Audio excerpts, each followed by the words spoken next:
At about 11:15 this morning, we were monitoring the radio when one of the teams of searchers out on foot said they'd made voice contact with our missing person, Annette Poitras. They went in there and immediately checked her out. She was speaking, she was conscious.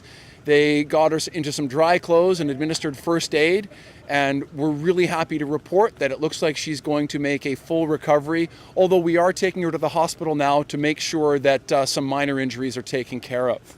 She was in an area where you are normally not allowed to recreate, in the watershed area between Cypress and Burke Mountain, in a basin, a very marshy basin. This is well outside of the normal trail system here on Westwood Plateau.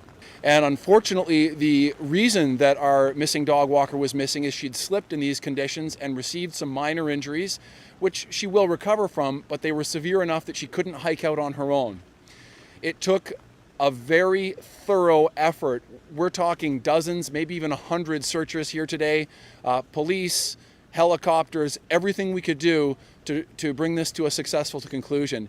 Essentially, the search technique we used, we started out with doing sound sweeps in the early portion. When we weren't getting a response, we started getting closer and closer together, going further and further into the wilderness. And she was found by a sound sweep, and then the dogs lit up and started barking extensively. So we knew we were on the right path, and then we got a team over to her and assessed her, like Michael said. I want to thank all the searchers that came in from as far away as Sunshine Coast today, and I so appreciate everything that's been done and all the efforts. Annette is a good friend of mine, and I wish her well, and I hope that she can get back out walking real soon, because all the dogs love her.